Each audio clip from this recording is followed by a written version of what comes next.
नमस्कार दोस्तों, स्वागत है आपका तिरवा क्लासेस में। तिरवा क्लासेस की एनसीईआरटी पहल में मैं जयंत कुमार आपका स्वागत करता हूं। आज हम चैप्टर 3 शुरू करने वाले हैं, रूलिंग द कंट्री साइड।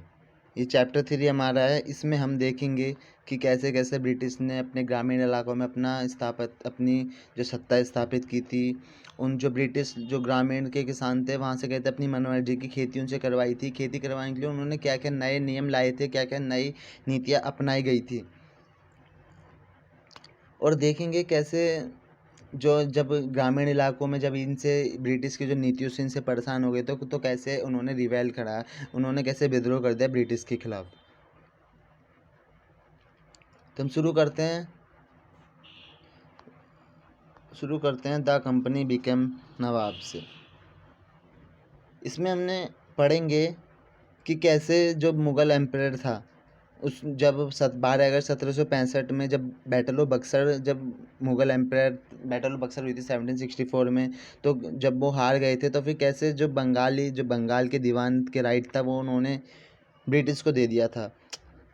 तो ब्रिटिश इससे बड़े खुश हुए था। ब्रिटिश के पास बंगाल की जो प्रशासनिक पावर थी और जो राजस्व इकट्ठा करते थे वो उनके हाथों में आ गई थी, जिससे उनको बहुत फ़ायदा हुआ, उनको जो अपने ट्रेड करने में बहुत फ़ायदा हो गया था। तो हम यहीं से शुरू करते हैं। On 12 August 1765, the Mughal Emperor appointed the East India Company as a Diwan of Bengal. 12 अगस्त 1765 में मुग़ल एम्परर ने ईस्ट इंडिया कंपनी को बंगाल का दीवान घोषित कर दिया था। The actual event most probably took place in Robert Clive tent. ये जो एक्चुअल इवेंट था ये शायद संभवतः ही रॉबर्ट क्लाइव के टेंट में हुआ था। With a few Englishman and Indians as a witness, जिसमें कुछ अंग्रेज लोग थे और कुछ इंडियंस थे एज अ विटनेस के रूप में। बट इन द पेंटिंग एवोव, जैसे कि आप ये पेंटिंग देख रहे हैं, ये जो आपको पूरी पेंटिंग दिख रही है, ये हमारे बहादुर मुग़ल, ये हमारे शाह आलम दिखते हैं, ये रॉबर्ट क्लाइव हैं, उनके जो और अन्य साथी हैं, जैसा कि आप दिख रहे हैं पेंटिंग में देख सकते हैं। जैसा कि लिखा है कि but in the painting above the event is shown as a majestic occasion. जो इवेंट था वो काफ़ी भव्यशाली ओकेजन के रूप में मनाया गया, taking place in the grand setting. The painter was commissioned by Clive to record the memorable event in Clive life. ये जो पेंटर था जिसने ये जो पेंटिंग बनाई ऊपर, ये क्लाइव के द्वारा नियुक्त किया गया एक पेंटर था, जो क्लाइव की लाइफ की जो मुख्य घटना थी उनको रिकॉर्ड करने के लिए इसको क्लाइव ने नियुक्त किया था। The grant of Deewani clearly was one of such event in British imagination. तो जो दीवानी का ग्रांट था वो ब्रिटिश की नज़र में एक कुछ ऐसा ही बड़ा इवेंट था, बड़ी घटना थी। तो हमने क्या देखा कि 12 अगस्त 1765 को कैसे मुग़ल एम्पर ने जो दीवानी राइट थे वो ब्रिटिश को दे दिए थे। इसके बाद देखते हैं, as Diwan company become the chief financial administration of territory under this control. अब अब कंपनी अब कंपनी दीवान बन चुकी थी, तो वो जो है ना जो उसके जो केंद्र जो प्रदेश था, जो उसकी टेरिटरी थी, अब उसके कंट्रोल में आ गई थी। वो वहाँ का चीफ फाइनेंशियल एडमिनिस्ट्रेटर बन गया था। Now it had to thinking of administering the land and organising its revenue resource. This had to done in a way that could yield enough revenue and meet of growing expense of the company. A trading company had also to ensure that it could buy products it needed and sell what it wanted. ठीक, अब मैं आपको बताता हूँ इसमें क्या है कि जो कंपनी थी, उसको दीवानी राइट अधिकार मिल गए थे, तो कंपनी थी वहाँ से जो अपना राजस्व इकट्ठा कर रही थी। अब वो जो है ना चाहती थी कि अब वो वहाँ से इतना राजस्व इकट्ठा करे कि जो उसकी जो कंपनी की जो बढ़ती हुई डिमांड है, जो बढ़ती हुई एक्सपेंस है, वो उसको पूरा कर सके। और उसके बाद वो जो भी चाहे वो खरीद सके, मतलब जो खरीद सके और उसको जो है ना जहाँ चाहे वहाँ बेच सके, ये चाह रही थी कंपनी। तो उसको ऐसे राइट मिल गए थे। अब करते हैं, over the year the company also learned that it had to move with some cautions. Being an alien power it need to pacify with those who in the past had to rule the countryside and enjoyed authority and prestige. Those who had local power had be controlled and enjoyed authority and prestige. Those who had held local powers had to be controlled, but they could not be entirely eliminated. मैं बताता हूँ कि कुछ सालों बाद जो company को जो है ना ऐसे लगा कि उनके जो कुछ परेशानी खड़ी हो गई थी, अब वो एलियन पावर के रूप में जैसे वो आई थी, तो जो अब जो कंट्री साइड में गई तो वहाँ पे पहले से ही जो कुछ सरदार थे, कुछ जो वहाँ की ग्रामीण साइड के जो रूलर्स थे वहाँ पे रूल कर रहे थे। तो जो है ना अब क्या करा, अब उन्होंने जो ब्रिटिश थे उनके सामने इनको लेकर बहुत ही मतलब ये समझ लिए एक ब्रिटिश के जो है ना इनका काफ़ी दिक्कत हुई इनके इनके साथ सामना करते हुए। Now how was this to be done? In this chapter we will see how the company came to colonize the countryside. अब इन्होंने ये कैसे किया, अब इस चैप्टर में हम ये देखेंगे कि कैसे कंपनी ने जो ग्रामीण इलाके थे वहाँ पे अपना प्रभुत्व स्थापित किया। ऑर्गेनाइज रेवेन्यू रिसोर्सेज, कैसे वहाँ से अपना राजस्व इकट्ठा करा। Redefine the rights of people, कैसे जो पीपल्स के राइट्स थे उनको जो है ना रीडिफाइन करा। And produce the crops it's wanted, और जिस तरीके के जो क्रॉप्स वो वांट चाहते थे उसने ऐसा ही क्रॉप्स वहाँ पे प्रोड्यूस करवाया, उत्पादन करवाया।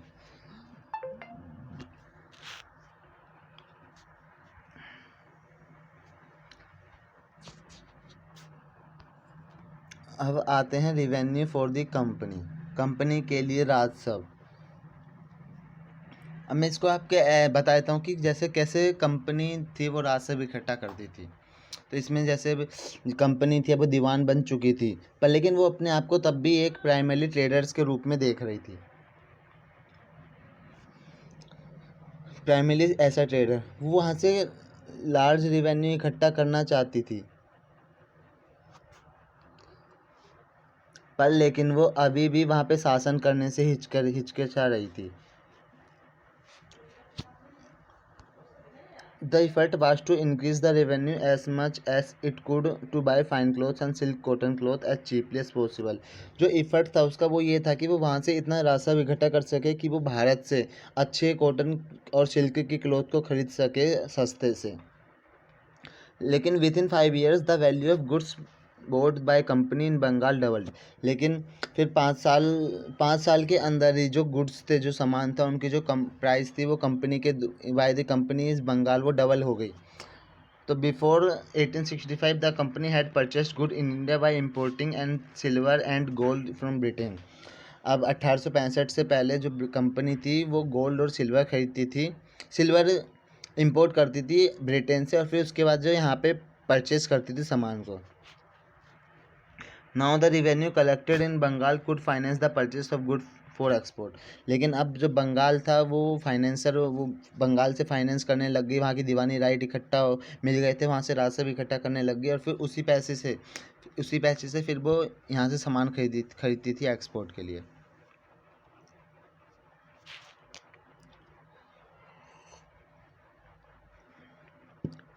अब soon it was clear that the Bengal company facing a deep crisis। अब जल्द ही ये भी क्लियर हो गया कि जो बंगाल की जो आर्थिक व्यवस्था है वो भारी संकट में थी। जो आर्टिसियंस थे वो गांव छोड़ के जा रहे थे, अब क्योंकि उनको जो है ना फोर्स किया जा रहा था कि वो जो है ना कंपनी को जो है ना लो प्राइस में अपने सामान दे। जो पीजेंट्स थे वो अब जो है ना पे करने के लिए सक्षम नहीं बचे थे, क्योंकि जो डिमांड थी वो काफ़ी हाई थी, और जो आर्टिसंस जो प्रोडक्शंस था वो डिक्लाइन हो गया, मतलब वो घट गया, डिक्लाइन उसका पतन हो गया। And agriculture cultivation showed sign of collapse, और जो एग्रीकल्चर जो कल्टीवेशन था वो धराशायी हो गया। अब फिर उसके बाद क्या हुआ, उसे 1770 में बंगाल में एक फैमिन आया। फैमिन मतलब सूखा पड़ गया बंगाल में, और सूखा पड़ गया जिसके कारण 10 मिलियन लगभग 1 करोड़ लोग मारे गए, जो उस समय बंगाल का 1/3 पॉपुलेशन थी, ये मारी गई।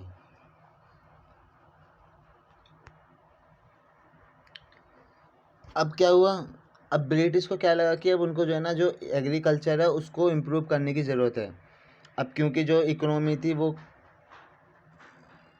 धीरे वो घट रही थी, ख़राब हो रही थी, तो कंपनी को जो है ना अपना रिवेन्यू लेना था। अब अब जैसे बंगाल की जो इकोनॉमी थी वो खतरे में, वो मतलब काफ़ी घट गई थी, तो जो कंपनी था अब उसको जो है ना रेवेन्यू इकट्ठा करना था, तो कंपनी अभी बहुत ही सोच में होगी कि अब वो अपना रेवेन्यू इकट्ठा कहाँ से करेगी। तो इसलिए जो कंपनी के जो कुछ अधिकारी थे उनको लगा कि उनको एग्रीकल्चर को बढ़ावा देना चाहिए, लैंड में इन्वेस्ट करना चाहिए। तो अब उन ये क्वेश्चन आया कि वो ये कैसे करेंगे। तो फिर क्या हुआ, करीब करीब 2 दशकों की डिबेट्स के बाद कंपनी एक क्वेश्चन पे आई और उन्होंने क्या करा, उन्होंने 1793 में परमानेंट सेटलमेंट लागू कर दिया। अब परमानेंट सेटल में क्या था, मैं आपको ऐसे ही बता देता हूँ। परमानेंट सेटल उन्होंने 1793 में लागू किया था। इसमें क्या था कि राजा को और तुलकदार को उन्होंने जमींदार घोषित कर दिया। अब उनको क्या काम दिया कि वो जो है ना किसानों से राजस्व जो टैक्स कलेक्ट करें और फिर वो उसको कंपनी को दें, और जो अमाउंट थी जो उन्होंने कंपनी को देनी थी वो बिल्कुल फिक्स कर देगी कि वो हमेशा के लिए फिक्स है और वो फ्यूचर में कभी नहीं बढ़ाई जाएगी। अब इससे ब्रिटिश को क्या लगा कि ये जो है ना एक जो रेगुलर फ्लो है वो जो है ना जो राजस्व का रेगुलर फ्लो है वो कंपनी में आता रहेगा, और जो जमींदार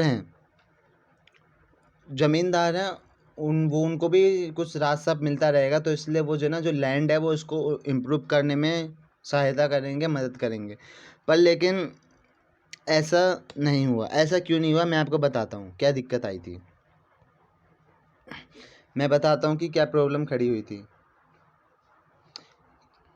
अब प्रॉब्लम मैं बताता हूँ। प्रॉब्लम ये थी कि जमींदार थे, जो कंपनी जमींदार थे वो लैंड को इम्प्रूव करने में नहीं सोचते थे कि वो करते, लैंड को इम्प्रूव करने में कोई पैसा इन्वेस्ट नहीं करते थे।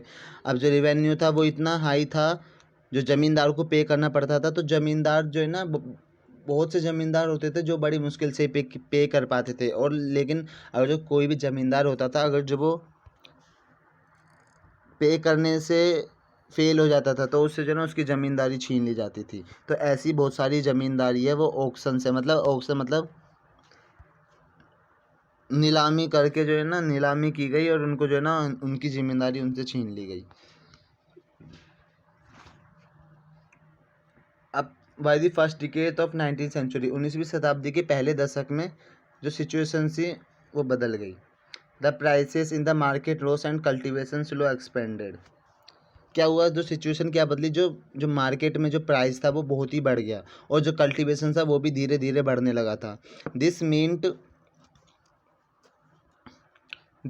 An increase in the income of the जमींदार। इसका मतलब कि जमींदार की जो इनकम बढ़ रही थी, पर लेकिन इससे no gain for the company को कोई गेन नहीं हो रहा था। अब वो क्यों था, क्योंकि जो जो रेवेन्यू डिमांड थी वो हमेशा के लिए फिक्स्ड कर दी गई थी। इवन द जमींदार did not have an interest in improving the land. लेकिन अब भी ज़मींदार जो है ना लैंड को इम्प्रूव करने के लिए, उसमें इन्वेस्ट करने के लिए राज़ी नहीं थे, उनकी कोई रुचि नहीं थी। Some had lost their lands in the earlier year of settlement. तो कुछ जो ज़मींदार थे उन्होंने अपनी ज़मीन जो पहले सेटलमेंट में खो दी थी। Now so the possibility of earning without the trouble and seek of investment. तो अब वो क्या चाह रहे थे, तो अभी ये चाह रहे थे कि जैसे अब उन्होंने जो पहले जो ज़मींदारी थी, जब मार्केट में बहुत लो प्राइस था तो उन्होंने जो अपनी ज़मींदारी खो दी थी, तब वो कोई रिस्क नहीं लेना चाहते थे, और वो जो है ना राजस्व ज़्यादा इकट्ठा करके और अपने आप को जो राजस्व ज़्यादा इकट्ठा कर रहे थे, और जो है ना कोई भी इन्वेस्टमेंट का रिस्क नहीं लेना चाहते थे। As long as the zamindari could give to the out the land tenants and get rent, they were not interested in improving the land. अब क्या है, अब जो ज़मींदार थे, अब जो उनको जो लैंड दी जाती थी, लेकिन जो ज़मींदार थे उन पे खेती ना करके उनको बटाई पे दे दिया करते थे और फिर उनसे जो है ना रेंट लेते थे, पर लेकिन वो लैंड को इम्प्रूव करने के लिए नहीं सोचते थे। तो अब क्या हुआ, मैं बताता हूँ। जो परमानेंट सेटलमेंट 1793 में लागू किया गया था, उसमें क्या था कि जो रेवेन्यू था जो ज़मींदारों को देना होता था वो फिक्स्ड कर दिया गया। इससे उन्हें लगा कि जो फिक्स्ड कर देंगे तो फिर बंगाल में जो राजस्व है बंगाल से वो एक अमाउंट में उनको फिक्स्ड अमाउंट में मिलता रहेगा, और प्लस जो ज़मींदार है उनको भी फ़ायदा होगा, और फिर उससे वो जो है ना लैंड को इम्प्रूव करने में पैसा लगाएंगे। पर लेकिन ऐसा नहीं हुआ। जैसा बंगाल ने सोचा था ऐसा नहीं हुआ। फिर उसके बाद इसको हटा दिया गया और उसके बाद एक नया सिस्टम लाया गया। अब मैं इसे इसका पूरा सार इसको बता देता हूँ। और दूसरे on the other hand in the villages the cultivator found a system extremely oppressive. मतलब जो विलेजर्स में जो कल्टिवेटर्स थे उनको ये सिस्टम बड़ा ही ऑपरेसिव मतलब उत्पीड़न कर रहा था। जो रेंट वो पे करते थे वो ज़मींदार को, वो बहुत ही हाई था। और जो उनका जो राइट था लैंड पे वो भी इनसिक्योर था। इनसिक्योर मतलब वो सिक्योर नहीं था, उनके हाथों में नहीं था। अब to pay the rent he had to often take loan from the money lender. अब रेंट पे करने के लिए उनको अक्सर मनी लेंडर से पैसे उधार लेने पड़ते थे। And when he failed to pay the rent, अब जब वो रेंट को पे करने से फेल हो जाते थे, evicted from land and he had cultivated for generations। जब वो लैंड को पे करने से जब वो उस लोगों को पे करने से फेल हो जाते तो जो उस जिस लैंड पे वो कई सालों से कई जनरेशन से कल्टीवेशन कर रहे थे वो उनसे छीन ली जाती थी। अब नया सिस्टम लाया गया जिसको कहा गया महालवारी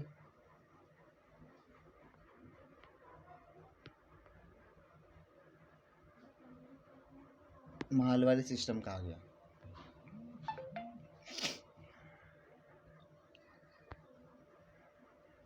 अब मैं आपको इसमें बताता हूँ। By the early 19th century, many of the company officials were convinced that the system of revenue had to be changed again।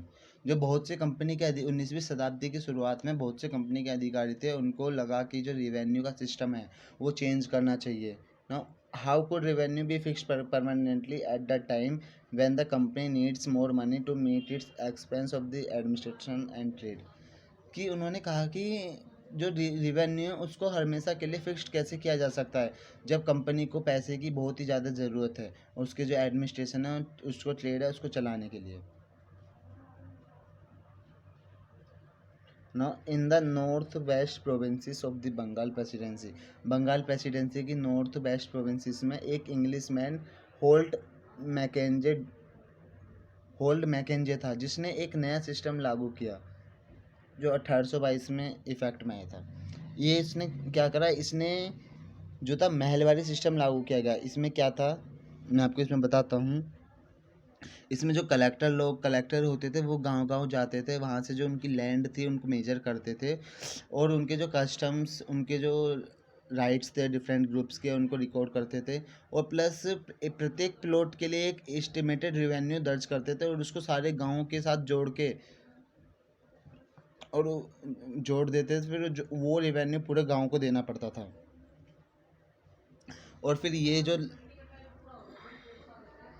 ये डिमांड थी, ये जो ना ये डिमांड थी, ये परमानेंटली फिक्स नहीं थी बल्कि ये कुछ समय के बाद इसे रिवाइज किया जाता था। The charge of collecting the revenue and paying it to the company was given to village headsman. अब जो चार्ज था जो रेवेन्यू कलेक्ट करना है और जो कंपनी को देना है वो विलेज के हेडमैन को दिया गया, रेदर देन द जमींदारों को नहीं। और इस सिस्टम को क्या कहा गया, मालवाड़ी सिस्टम। मैं बताता हूँ इस महलवाड़ी सिस्टम जो 1822 में लागू किया था तो इसके तहत यही था कि जो है ना जो परमानेंट सेटलमेंट था उसको हटा दिया गया था। और प्लस जो लैंड थी उनको नाप के एक जो है ना रेवेन्यू पूरे गांव के लिए उन सबको जोड़ पूरे गांव की जो लैंड थी उनको मेजर करके एक गांव को जिसे महल कहा गया तो वो जो ना पूरा एक रेवेन्यू इकट्ठा पूरे गांव को बोला कि अब आपको ये रेवेन्यू देना है। और ये जो चार्ज था उन्होंने ना ज़मींदारों को ना देकर इस बार जो विलेज के हेड्समैन्स होते थे उनको ये चार्ज दिया जिसे मारवाड़ी सिस्टम कहा गया। तो मारवाड़ी सिस्टम कब लागू किया गया, 1822 में। ठीक। अब आया था मुनरो सिस्टम। ये मुनरो सिस्टम मतलब इसका एक और नाम है इसका, इसे कहते हैं रियोट वारी सिस्टम। ये ज़्यादातर साउथ इंडिया में लागू किया गया था। So in the British tertiary in the south there was a similar move away from the idea of permanent settlement. जो ब्रिटिश टेरिटरीज थी साउथ में, तो जो परमानेंट सेटलमेंट था उसको हटा दिया गया, और the new system thus devised came to be known as the ryotwar or ryotwari, और एक नया सिस्टम लागू किया गया जिसे रियोटवारी सिस्टम कहा गया. It was tried on a small scale by Alexander Reed in some of the area that were taken by the company after the war with Tipu Sultan. जैसा टीपू सुल्तान जो एंग्लो मैसूर वार हुई थी 1799 में, टीपू सुल्तान मारा गया था, तो उसके बाद जो ज़मीन जो ब्रिटिश के कब्जे में आई थी, तो वहाँ पे कैप्टन अलेक्जेंडर रीड द्वारा वो एक छोटे से हिस्से पे इसको लागू किया गया था, and subsequently developed by Thomas Munro, और फिर धीरे धीरे थॉमस म्यूरो के द्वारा इसे डेवलप किया गया, और फिर सिस्टम पूरे साउथ इंडिया में लागू किया गया. अब मैं इस महालवारी सिस्टम में मैं बताता हूँ इसमें क्या था, पढ़ते हैं. Read the Munro and fail dead in the south there were no traditional zamindar. जो कैप्टन अलेक्जेंडर रीड थे और मुनरो थे, उनको लगा कि जो जमीन ट्रेडिशनल जमींदार साउथ में नहीं है, मतलब कोई पारंपरिक जमींदारी किसी के पास नहीं है. The settlement they argue had to be made directly with the cultivators who had tilled the land for generations. अब जो वो सेटलमेंट थी, अब जो उनको लगा कि जो है ना, उनको जो है ना डायरेक्ट कल्टिवेटर से ही जो रास्ता है वो लेना पड़ेगा, जिस पर वो जनरेशन से खेती कर रहे हैं. Their field had to be carefully and separately surveyed before the revenue assessment. जो उनकी जो फील्ड थी उसको जो है ना सर्वे किया जाता था उसका, और जो है ना एक रेवेन्यू असेसमेंट तैयार किया जाता था. Munro thought that the British should act as a paternal father figure protecting the ryots under their charge. अब जो मुनरो था उसको ये सिस्टम से ये लगा कि वो जो है ना जो रियोट्स हैं जो उनको प्रोटेक्ट कर रहा है, उनको एक फादर के रूप में उसके अंडर दिया चार्ज, अपने चार्ज में. तो इसमें यही था कि जो महलवारी सिस्टम लागू किया गया था, तो मुनरो के द्वारा रियोटवारी सिस्टम लागू किया गया था Thomas Munro captain Alexander Read के द्वारा. जिसमें क्या था, साउथ इंडिया में छोटे से शहर जो टीपू सुल्तान का मैसूर था वहाँ से लागू करते हुए फिर पूरे साउथ इंडिया में इसे फैला दिया गया था. इसमें जो लैंड थी उसको जो है ना सर्वे किया जाता था उसका, और फिर एक रिवेन्यू बनाया जाता था, और फिर शायद ही जो वहाँ के जो थॉमस मुनरो थे कंपनी के ऑफिसर से डायरेक्ट वो कल्टीवेटर से मिलते थे और फिर उनसे रेवेन्यू इकट्ठा करते थे. अब क्या हुआ, जो थॉमस मुनरो था उसको लगा कि ये बहुत अच्छा सिस्टम है. The all was not well, लेकिन सभी सही नहीं था. Within a few years after the new system were imposed. जब नया सिस्टम लागू किया गया तो उसके कुछ सालों बाद ये क्लियर हो गया कि ये सब कुछ सही नहीं है. Driven by the desire to increase the income from land, revenue officers fixed too high revenue demand. अब जो अपनी इनकम को बढ़ाने के लिए जो रेवेन्यू ऑफिसर्स थे उन्होंने जो रेवेन्यू डिमांड को बहुत ही हाई करा. पीजेंट्स वर अनेबल टू पे Riot flat the country side. अब जो पीजेंट्स थे, जो किसान थे, अब उसको वो पे नहीं कर पा रहे थे. अब उनको जो है ना जो गांव के इलाके थे वो छोड़ने पड़ रहे थे. तो इसी से village become deserted in many reasons. तो जो विलेज थे वो बहुत से रीजन में खाली हो गए. Optimistic official had imagined that new system would transform the peasant into rich enterprising farmers, but this did not happen. क्या जो ऑफिसर्स थे उनको लगा कि जो सिस्टम है, ये जो पीजेंट्स हैं इनको काफ़ी मतलब उनको एंटरप्राइजिंग फार्मर्स बनाने में मदद करेगा, पर ऐसा नहीं हुआ.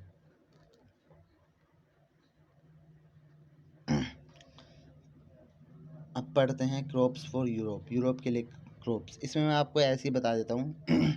जो बंगाल था, जो ब्रिटिश थे, उनको लगा कि सिर्फ ग्रामीण इलाकों से सिर्फ उन्हें राजस्व नहीं इकट्ठा करना चाहिए, बल्कि यूरोप में जो क्रॉप्स हैं जिन्हें इनकी ज़रूरत है उनको वो भी वहाँ से ग्रो करनी चाहिए. तो इसलिए जो 19वीं शताब्दी की आखिर तक में जो कंपनी थी वो जो है ना ओपियम और इंडिगो इनकी खेती करवाने लग गई थी. और in the century and half that followed, जो ब्रिटिश थी जो वहाँ के कल्टिवेटर्स थे उनको फोर्स करती थी कि वो जो है ना उनका मनचाहा जो क्रॉप्स है उसको प्रोड्यूस करवाए. जैसे कि बंगाल में जूट हो गया, टी हो गई असम की, शुगर केन हो गया यूनाइटेड प्रोविंस का, वीट हो गया पंजाब का, कॉटन महाराष्ट्र और पंजाब, और मद्रास की राइस चावल हो गए. तो ये इन सब की खेती करवा रहे थे. अब एक और नया एग्जाम्पल देखते हैं. जैसे कि आप ये फ़ोटो देख रहे हैं, ये एक कलमकारी प्रिंट है 20वीं शताब्दी इंडिया का। और ऐसे ही जैसे कि आपको ये फ़ोटो दिख रहा है, ये मॉरिस कॉटन प्रिंट है जो 19th century. Does colour have a history? क्या कलर का भी कोई इतिहास था, है? तो इसमें हम ये वही पढ़ेंगे, कलर इंडिगो के बारे में। इंडिगो के बारे में कि कैसे ब्रिटिश जो इंडिया थी, जो यहाँ के इंडिया के जो कल्टीवेटर्स थे उनको फोर्स करती थी कि वो अपनी जो कल्टीवेशन है उसको प्रोड्यूस करें। लेकिन जो कल्टीवेटर्स थे इंडिया के, वो ऐसा नहीं करना चाहते थे, क्योंकि जो ना इंडिगो की खेती करने से जो उनकी जो खेत है, जो उनके खेत की जो फर्टिलिटी है वो ख़त्म हो जाती थी, इसलिए वो ऐसा नहीं चाहते थे। पर ब्रिटिश तब भी उनको फोर्स करते थे कि आप इंडिगो की खेती करें। तो इसमें वो इस पैराग्राफ में हम वही पढ़ने वाले हैं। जैसा कि हमने अभी ऊपर 2 फिग देखे थे, 5 और 6।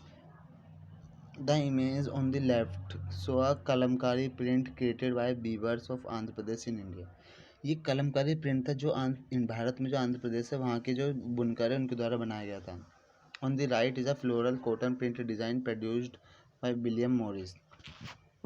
और जो राइट में था वो विलियम मॉरिस के द्वारा जो प्रोड्यूस डिज़ाइन था। A famous poet artist of 19th century.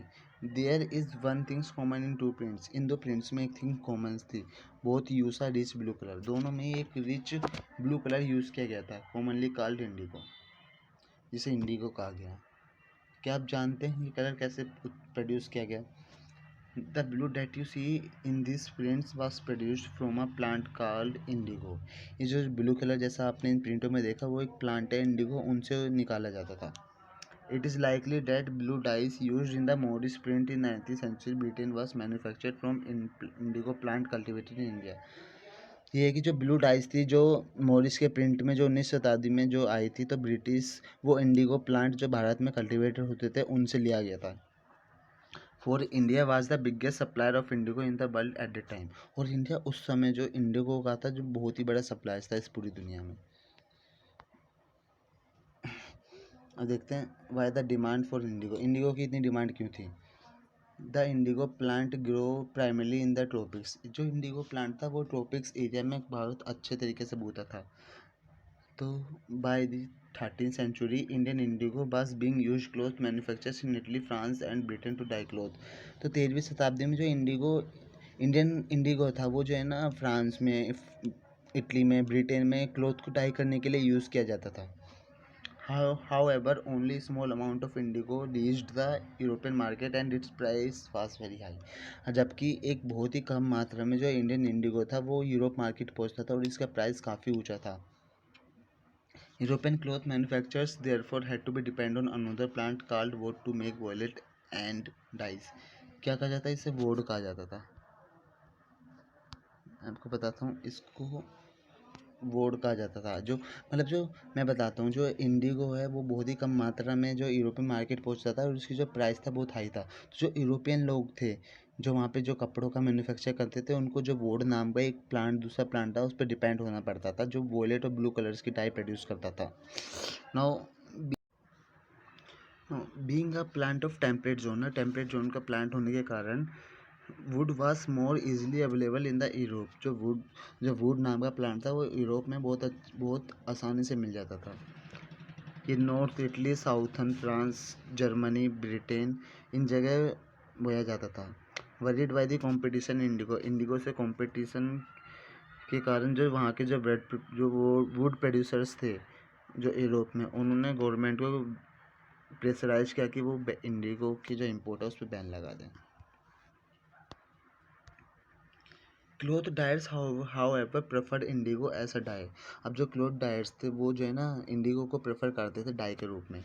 Indigo produced a rich blue colour. Indigo एक जो ना रिच ब्लू कलर प्रोड्यूस करता था, जहाँ लेकिन जो डाई था, जो वुड था, वो जो है ना पेल और डल कलर प्रोड्यूस करता था। तो बाय द 7th सेंचुरी, तो 17वीं शताब्दी में European cloth producer persuaded there government. उन्होंने गवर्नमेंट्स को राजी किया कि वो जो है ना इंडिगो के इंपोर्ट पर बैन हटा दें। The French began cultivating indigo in Saint Domingue in Caribbean island. जो फ्रेंच था उसने इंडिगो की जो कल्टीवेशन है वो कैरिबियन आइलैंड के सेंट डोमिंगो पे करनी शुरू की। पोर्तुगीज ने ब्राज़ील में, इंग्लिश ने जमाइका में और स्पेनिश ने वेनेजुएला में। Indigo plantation also came up in many part of North America. अब जो इंडिगो का प्लांटेशन था, इंडिगो प्लांटेशन वो नॉर्थ अमेरिका में भी बोने लग गया। By the end of the 18th century, 18वीं शताब्दी की आखिर तक the demand for Indian indigo grew further. जो इंडियन इंडिगो की डिमांड थी वो बहुत बढ़ गई। British began to industrialise and its cotton produce expand dramatically. अब जब ब्रिटिश में जो इंडस्ट्रियलाइजेशन जो शुरू हो गया था, जो उसका कॉटन प्रोडक्शन था वो बहुत बढ़ गया। And creating an enormous new demand for cloth dyes. जो क्लॉथ डाइज की जो डिमांड थी वो अत्यधिक मात्रा में बढ़ गई। While the demand for indigo increased, its existing supplies from the West Indies and America collapsed for a variety of reasons. अब काफ़ी रीजन्स के कारण जब इंडिगो की डिमांड बढ़ी तो जो अमेरिका था, वेस्ट इंडीज़ था, जो वो धराशायी हो गया। मतलब उसकी जो सप्लाईज थी वो ख़त्म हो गई काफ़ी रीजनों के कारण। बिटवीन 1783 to 1789, 1783 से 1789 में the production of Indigo in the world fail by half. जो पूरी दुनिया में जो इंडिगो का प्रोडक्शन था वो आधे से भी नीचे रह गया। Cloth dyers in the British now desperately look for new source of indigo. अब जो क्लॉथ डायर्स है इंडिगो में, वो एक नया सोर्स ढूंढने लगे इंडिगो की सप्लाई के लिए। फिर उन्होंने क्या करा, British turn to India, British की नज़र इंडिया पे आई। Faced with the rising demand for the indigo in Europe. अब यूरोप में जो इंडिगो की डिमांड बहुत ही उछाल ले रही थी, the company in India looked for ways to expand area under indigo cultivation. तो जो कंपनी थी इंडिया में थी, तब वो जो ना जो इंडिगो कल्टीवेशन है उसको एक्सपेंड करने के लिए काफ़ी तरीके ढूंढ रही थी, देख रही थी।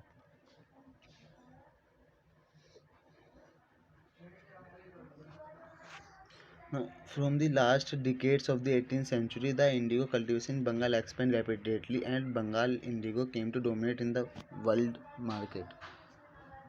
अब क्या हुआ, 18वीं शताब्दी की आखिरी दशक तक जो इंडिगो जो कल्टीवेशन बंगाल में वो बहुत ही तेज़ी से फैला, और जो बंगाल का इंडिगो था उसने जो विश्व की मार्केट थी उस पर अपना प्रभुत्व बहुत अच्छी तरह से जमा लिया। और इन 1788 only about 30% of the Indigo imported into Britain. करीब 1788 तक करीब 30% इंडिगो ब्रिटेन में इम्पोर्ट होता था, जो 1810 तक आते आते the proportion had gone up to 19%, जो करीब 1810 तक 90% तक पहुंच गया था। 95% तक, 95% तक पहुंच गया था।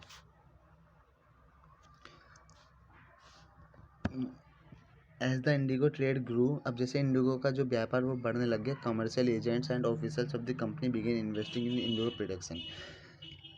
जो कमर्शियल एजेंट्स थे और जो ऑफिसर्स थे कंपनी के, अब वो जो है ना इंडिगो प्रोडक्शन में इन्वेस्ट करने लग गए। Over the years many company officers left their jobs to look after the indigo business. और समय के साथ कुछ जो कंपनी के अधिकारी थे उन्होंने अपनी जॉब छोड़ दिया, वो इंडिगो को बिजनेस पे देखने लग गए। Attracted by the prospect of high profit, जो हाई प्रॉफिट से अट्रैक्ट हुए कुछ लोग, जो numerous sportsman and Englishman came to India. काफ़ी सारे जो स्पोर्ट्समैन थे और अंग्रेज थे वो इंडिया आए, प्लांटर बन गए थे इंडिया में। Those who had no money to produce indigo, जिनके पास मनी नहीं होती थी इंडिगो प्रोड्यूस करने के लिए, could get loan from the company. वो कंपनीज या फिर जो बैंक थे जो वहाँ पे स्थापित हुए थे, उनको आने के लिए, लोन देने के लिए काफ़ी तत्पर रहते थे, उनसे वो लोन ले लेते थे। No, how was indigo cultivated. अब इंडिगो कैसे कल्टिवेट होती थी ये मैं आपको बताता हूँ। दो सिस्टम थे, एक नीज हो गया, एक रियोटी हो गया।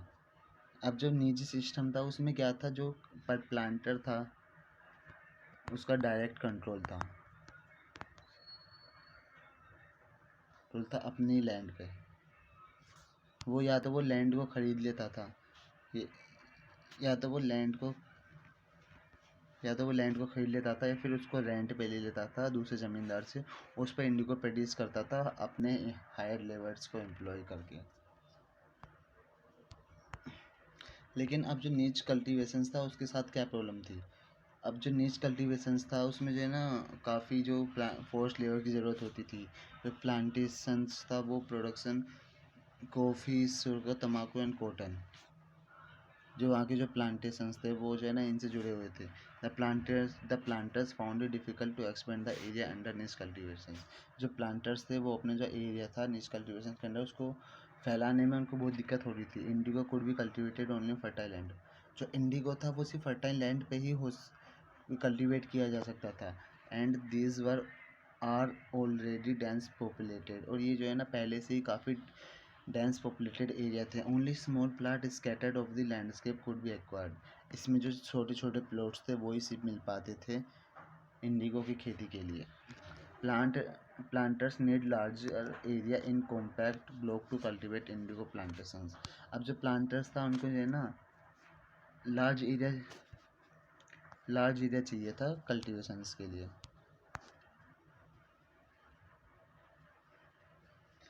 The attempt to lease in the land around the indigo factory and evict the peasant from the area। अब वो जो क्या कोशिश करते थे, जो इंडो फैक्ट्री है उसके पास लैंड लेने की जो कोशिश करते थे, जो पीसेंट्स थे उस एरिया में उनको निकालने की कोशिश करते थे, पर ये हमेशा ही टकराव और टेंशन के कारण बन जाते थे। नॉर वास लेबर इज टू, ना ही वहाँ पे जो लेबर थी वो आसानी से मिल पाती थी, और जो लार्ज प्लांटेशन रिक्वायर्ड होता था vast number of hand to afford, मतलब लेबर की बहुत अत्यधिक मात्रा में ज़रूरत होती थी, और जो लेबर थी वो उस समय जो है ना अपने राइस कल्टीवेशन में बिजी रहती थी। इस कल्टीवेशन में जो प्लग थे और ब्लॉक थे उनकी बहुत ज़रूरत होती थी। लगभग 1 बीघा में 2 प्लग चाहिए होते थे, मतलब 1 बीघा 2 प्लग, और फिर 1000 बीघे में 2000 प्लग की ज़रूरत होती थी। और जो परचेज़ करना और मेंटेनेंस करना प्लग को बहुत बड़ी प्रॉब्लम होती थी, और ना ही जो ये सप्लाई थी, जो पीजेंट्स थे उस समय जो है ना अपनी राइस की खेती में बिजी होते थे तो उनको सप्लाई नहीं कर पाते थे, और जो इंडिगो प्लांटेशंस की जब उनको जो है ना एक्चुअली नीड होती थी।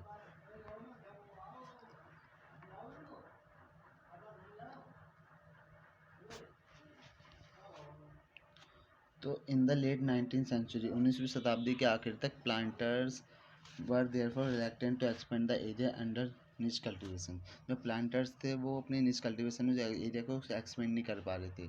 Less than 25% of the land production Indigo was under this system.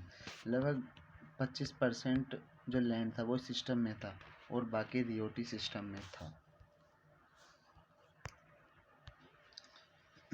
Under the ryoti system the planters forced ryot to sign a contract. Ryoti system के बारे में पढ़ने, तो रियोटी सिस्टम के अंदर जो प्लांटर्स थे वो कॉन्ट्रैक्ट एक साइन करवाते थे, एक एग्रीमेंट थे, और ये जो ना जो ब्लेड हेड्समैन थे उनको उनसे साइन करवाते थे on the behalf of ryots के बिहाफ में। Those who sign the contract got advance cashes from the planters at low rate of interest to produce indigo. अब दोज जो साइन करते थे उनको जो है ना एडवांस दिया जाता, वो भी लो रेट्स ऑफ इंटरेस्ट में। But the loan committed the ryot to cultivation indigo at least 25% area under is holding. और जो उनको लोन दिया जाता था और ये कमिट किया जाता था कि उनको जो है ना जो उनका एरिया है उस पर 25% भाग पे उनको जो है ना इंडिगो की खेती करनी होगी। The planters provide the seed and drill. जो प्लांटर्स थे वो सीड और ड्रिल प्रोवाइड करते थे। जो कल्टीवेटर्स थे वो सोइल प्रिपेयर करते थे, बीज को बोते थे और फिर क्रॉप्स की देखभाल करते थे।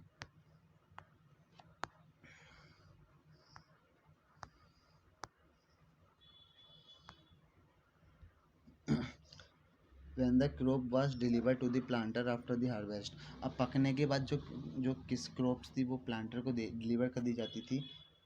ए new loan was given to the ryot and the cycle start all over again.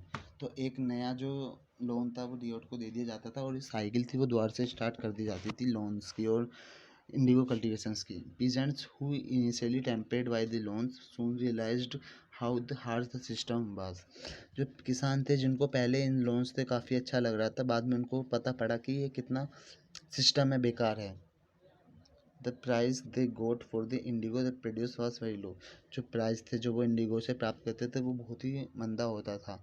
And the cycle of loans were never ended. और जो लोन्स की साइकिल थी वो कभी ख़त्म नहीं होती थी। देयर वर अदर प्रॉब्लम्स, तो दूसरी प्रॉब्लम्स भी थी। This planters usually insisted that indigo be cultivated on the best soil. जो प्लांटर्स उनको लगता था कि जो इंडिगो कल्टीवेशन है वो बेस्ट सोइल पे वो हो सकती है। In which peasants prefer to cultivate rice, जिसमें पीजेंट्स थे वो राइस को कल्टिवेट करना पसंद करते थे। Indigo moreover have deep rooted and it exhausted their soil rapidly. जो इंडिगो थे उनकी जो डीप काफ़ी काफ़ी लंबी रूट होती थी, और ये जो सॉइल के जो एक्सिस्ट, जो सॉइल की जो फर्टिलिटी है उसको जल्दी ख़त्म कर देती थी। After Indigo harvest the land could not be Son with the rice. और एक इंडिगो की खेती के बाद जो लैंड था उस पर राइस बोना बहुत ही मुश्किल हो जाता था। अब देखते हैं कैसे ये जो किसान थे उन्होंने विद्रोह कर दिया, the blue rebellion and after.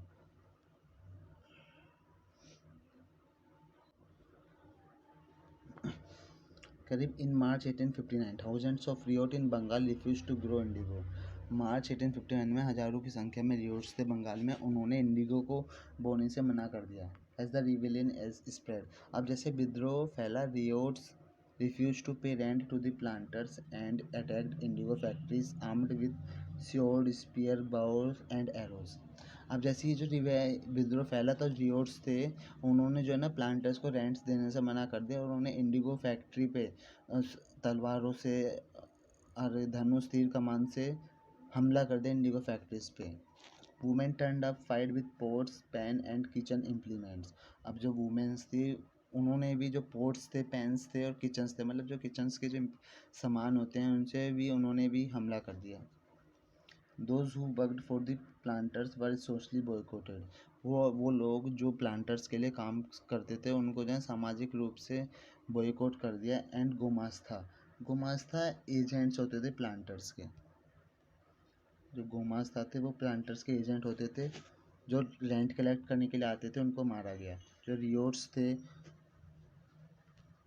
उनको जो रियोट्स थे would no longer take advance sow indigo and nor be bullied by planters Lathials, the Lathi building stronger man maintained by the planters। इसका मैं बताता हूँ। जो रियोट्स थे वो जो है ना और एडवांस जो इंडिगो बोने के लिए नहीं ले रहे थे, और ना ही वो प्लांटर्स और नोर भी बल्लेड बाय प्लांटर्स। जो लथियार्स, जो प्लांटर लथियार्स में the lathi wielding strong man maintained by the planters. एक लथिंग ये एक तरीके के स्ट्रॉन्ग मैन होते थे जो प्लांटर्स के द्वारा मेंटेन किए जाते थे, उनको भी मारा गया। Why did Indigo peasant decide that they would no longer remain silent. अब इंडिगो जो पीसेंट्स है उन्होंने ऐसा डिसाइड क्यों किया कि वो और समय तक साइलेंट नहीं रहेंगे, उनको रिवाइल करने के लिए पावर कहाँ से दी। अब clearly the indigo system was intensely oppressive. जो इंडिगो सिस्टम्स था वो काफ़ी उत्पीड़न था। But those who are oppressed not always rise up in the rebellion, so they only at times. लेकिन जो उत्पीड़न लोग थे वो हमेशा ही रिवेलियन नहीं करते थे। आइए देखते हैं क्या क्या किस किस से पावर मिली इनको।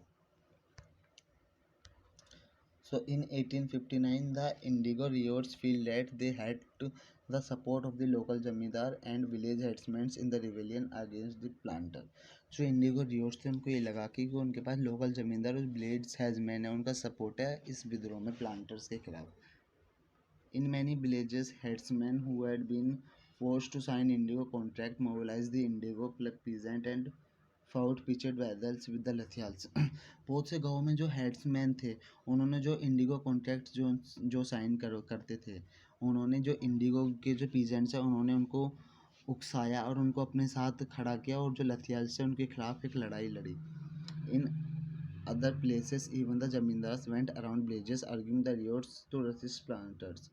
और दूसरी जगह पे ज़मींदार लोग थे वो भी खड़े हुए और उन्होंने जो प्लांटर्स को उकसाया कि वो जो है ना इसके खिलाफ आवाज़ उठाएं। The zamindars were unhappy with the increase power of the planters and angry at being forced by planters to give them long lease. अब जो ज़मींदार थे वो जो है ना जो प्लांटर्स की जो बढ़ती हुई शक्ति थी उससे काफ़ी नाखुश थे, और वो काफ़ी गुस्सा थे कि वो जो प्लांटर्स थे वो उनको जो है ना लैंड जो है ना लंबे समय तक दे देते थे, और फिर एक तो बहुत ही कम टैक्स, बहुत ही कम जो प्राइस था इंडिगो का उससे भी काफ़ी जो किसान थे वो नाराज़ थे। The Indigo peasant also imagine that the British government who would support them in the struggle against the planter. और जो इंडिगो पीजेंट्स थे उन्होंने ये भी माना कि जो ब्रिटिश गवर्नमेंट है वो भी उनको उनके जो स्ट्रगल है प्लांटर्स के खिलाफ उसमें सपोर्ट करेगी। आफ्टर द रिवोल्ट ऑफ 1857, 1857 के रिवोल्ट के बाद the British government was particularly worried about the possibility of another popular rebellion. जो ब्रिटिश गवर्नमेंट थी वो इससे चिंताजनक थी कि कोई दूसरा पॉपुलर रिवेलियन ना हो जाए। तो when the news spread of a simmering revolt, इस सिमरिंग रिवोल्ट की जब न्यूज़ स्प्रेड हुई इन द इंडिगो डिस्ट्रिक्ट, तो एक लाइटनेंट गवर्नर थे जिन्होंने 1855 में विंटर के रीजन में वहाँ का दौरा किया। जो रियोट सो द टूर ऐसा साइन ऑफ गवर्नमेंट सिंपैथी, जो रियोट से उन्होंने जो है ना गवर्नमेंट सिंपैथी के रूप में इस टूर को देखा। When in Barasat the magistrate Ashley Eden issued a notice stating that ryot would not be compelled to accept indigo contracts. अब क्या हुआ, जो मजिस्ट्रेट था उन्होंने एक नोटिस दिया कि जो रियोट्स है उनको जो है ना कोई भी उनके साथ फोर्स नहीं करेगा कि वो जो है ना इंडिगो के कॉन्ट्रैक्ट्स को एक्सेप्ट करें। Word went around that Queen Victoria had declared that indigo need not to be sown. और जब ये वर्ड्स थे जब क्वीन विक्टोरिया के पास गए तो उन्होंने डिक्लेयर किया कि जो इंडिगो की खेती है वो और अधिक नहीं बोई जाएगी। Eden was trying to placate the peasant and control the exploited situations। अब एडन थे वो जो पीजेंट्स थे उनकी जो सहानुभूति उनको लेने की कोशिश कर रहे थे और एक्सप्लोइट सिचुएशंस है उसको कंट्रोल में करने की कोशिश कर रहे थे। But his actions pass reader support of the rebellion. पर जो उनका जो एक्शंस था उनको लगा कि जो है ना वो जो विद्रोह उसका सपोर्ट कर रहे हैं। एज द रिविलियन स्प्रेड, जैसे रिविलियन बढ़ा, intellectuals from Calcutta rushed to the indigo district. जो इंटेलेक्चुअल्स हैं कलकत्ता से वो इंडिगो डिस्ट्रिक्ट में आए। They wrote to misery of the ryots, उन्होंने जो रियोट्स के मिजरी उनको लिखा। The tyranny of the planters and the horror of the indigo system. Worried by the rebellion, इस विद्रोह से जो चिंताजनक जो गवर्नमेंट थी brought in the military to protect the planters from this assault. अब जो गवर्नमेंट थी उन्होंने जो मिलिट्री को सपोर्ट लिया और प्लांटर्स को प्रोटेक्ट करने के लिए। And set up indigo commission to inquire the system of indigo का प्रोडक्शन। और एक इंडिगो कमीशन सेटअप किया ताकि वो जो सिस्टम है इंडिगो प्रोडक्शंस का उसके बारे में इंक्वायरी कर सकें। The commission held planter guilty and criticise them for the coercive method they used with indigo cultivators.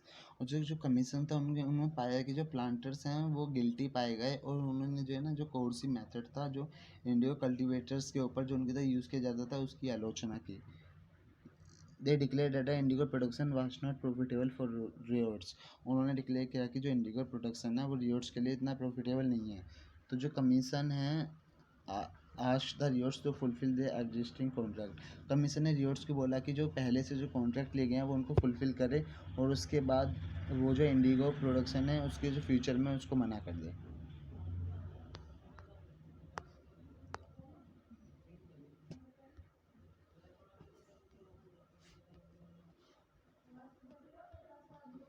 Now after the revolt के बाद indigo production collapse in Bengal. तो जो इंडिगो प्रोडक्शन था वो बंगाल में कोलैप्स हो गया। But the planter now shifted the operation to Bihar, लेकिन अब प्लांटर्स ने अपना जो ऑपरेशन था वो बिहार में शिफ्ट कर दिया। With the discovery of synthetic dyes in the late 19th century, 19वीं शताब्दी के आखिरी तक जब सिंथेटिक डाइस की डिस्कवरी हो गई थी, their business was severely affected, तो उनका बिजनेस था वो अफेक्ट हुआ। But they manage to expand production, पर वो जो प्रोडक्शन था उसको बढ़ाने की कोशिश में लगे हुए थे। When Mahatma Gandhi return from the South Africa, जब महात्मा गांधी साउथ अफ्रीका से वापस आए, a peasant from the Bihar persuaded him to visit Champaran. तो ये जो बिहार से जो पीजेंट्स था उन्होंने उनको राजी किया कि वो चंपारण जाए and see the plight of the indigo cultivation, और जो वहाँ पे जो इंडिगो कल्टिवेटर्स हैं उनके दुख को देखें। महात्मा गांधी विजिट इन 1977, महात्मा गांधी वहाँ पर 1917 में गए और फिर उन्होंने वहाँ पे चंपारण मूवमेंट की शुरुआत की। चंपारण 1917। बस इतना ही था। मैं आपको एक बार बता देता हूँ शुरू से कि क्या क्या हुआ क्या क्या नहीं हुआ इसमें। इसमें क्या था कि जो बंगाल थे उसको दीवानी राइट मिल गया था, तो वो जो है ना जो बंगाल से राजस्व इकट्ठा कर सकती थी, उससे वहाँ से राजस्व इकट्ठा कर रही थी। रिवेन्यू जो कंपनी था वो जो बंगाल से जो दीवानी राइट मिल गए थे, तो क्या करती थी वो, जो वहाँ से जो है ना अधिक से अधिक मात्रा में रिवेन्यू इकट्ठा करती थी, और जो है ना वो फाइन जो कॉटन और सिल्क के क्लॉथ है वो सस्ते से खरीद लेती थी। लेकिन इससे क्या हुआ, जो बंगाल में जो बंगाल की इकोनॉमी में बहुत ही बुरा असर पड़ा था। और इससे क्या हुआ, 1770 में एक फैमिन आया जिसमें करीब 1 करोड़ लोग की मृत्यु हो गई थी। अब जो ब्रिटिश थे, अब जब से इकोनॉमी ख़राब होगी तो ब्रिटिश को लगा कि उनको जो है ना लैंड के इम्प्रूवमेंट में बढ़ावा देना चाहिए। तो फिर उन्होंने 1793 में एक नया सेटलमेंट लाए, परमानेंट सेटलमेंट इन 1793। और इस सेटलमेंट में क्या था, जो रिवेन्यू था वो फिक्स्ड कर दिया गया, और जमींदारी को राइट दे दिया गया कि वो पीजेंट से टैक्स को इकट्ठा करें और वो कंपनी को पे करें। और उनसे उन्हें लगा कि जो पीजेंट्स हैं वो जो है ना जो लैंड से उनको इम्प्रूव करने में इन्वेस्ट करेंगे, क्योंकि जो ज़मींदार हैं उनको भी लगा कि वो भी उनकी भी जो इनकम वो बढ़ेगी। पर इससे प्रॉब्लम बहुत सारी इकट्ठा हो गई। प्रॉब्लम एक तो ये थी कि जो ज़मींदार थे उनसे बहुत ही हाई मात्रा में टैक्स था वो लिया जाता था, तो वो जो है ना उसको पे करने में असमर्थ होते थे। और एक दूसरी थी कि जो अब ज़मींदार थे वो किसानों से ऊंची मात्रा में टैक्स लेते थे, जिसके कारण जो पीजेंट्स थे वो टैक्स को पे नहीं कर पाते थे, और वो मनी लेंडर से जो अक्सर लैंड सॉरी जो मनी लेंडर्स थे वो टैक्स पे करते थे, तो वो जो मनी लेंडर्स थे पैसे ले लेते थे, और जो जब वो पे नहीं कर पाते थे तो उनको उनकी जो ज़मीन है उससे हाथ धोना पड़ता था। ऐसी माहलवारी सिस्टम आया, जो माहलवारी सिस्टम था जो होल्ट मैकेंजी द्वारा 1822 में लाया गया था। इसमें क्या था, जो कलेक्टर्स थे उनको बुलाया गया और गाँव-गाँव भेजा गया। उनकी जो लैंड थी, जो गाँव पीजेंट्स की लैंड थी, उनका दौरा किया गया, और फिर पूरे गाँव के लिए एक राजसभा बनाया गया, और पूरे गाँव को वो और एक गाँव को वो देना होता था। अब इसमें जो है ना जो चार्ज था वो कंपनी विलेज के हेड्समैन को दे दिया, ना कि ज़मींदार को, और इसको मारवाड़ी सिस्टम कहा गया। मुनरो सिस्टम था, ड्यूटी सिस्टम लाया गया जो साउथ में लागू किया था, जो लेकिन इसमें क्या था, जो ये डायरेक्ट कंपनी ही जो पीजेंट से टैक्स लेती थी। पर लेकिन इसमें जो इस सेटलमेंट में जो कल्टीवेटर्स थे वो डायरेक्ट टैक्स देते थे, और जो है ना फील्ड को काफ़ी केयरफुली जो सर्वे किया जाता था और रिवेन्यू एस्टीमेट बनाया जाता था। लेकिन सब सही नहीं था, अब क्योंकि जो डिमांड थी, जो जो रेवेन्यू डिमांड थी बहुत बहुत ऊंची थी, और जो पीजेंट्स थे वो उसको देने में असमर्थ थे। तो इसके कारण वो जो बहुत से गांव खाली हो गए, बहुत से जो विलेजर्स थे उन्होंने गांव को खाली कर दिया। अब यूरोप के लिए क्रॉप, अब जो ब्रिटिश थे वो क्या इंडिगो की खेती चाहते थे, तो उन्होंने जो इंडिगो की खेती करवानी शुरू की थी।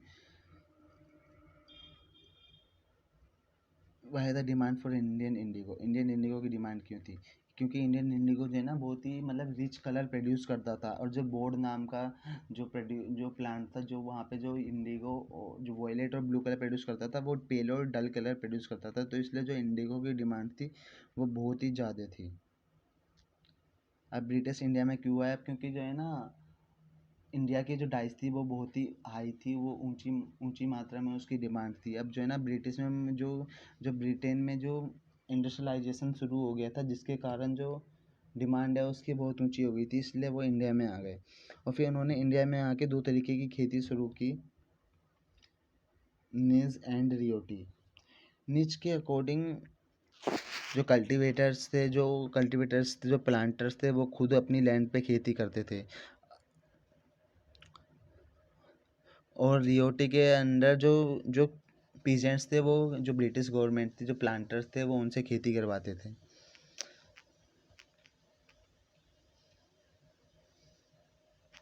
अब जो ब्लू रेवेलियन था, जो पीजेंट्स ने किया था उसके प्लांटर्स के खिलाफ ये था, इससे पढ़ लेना।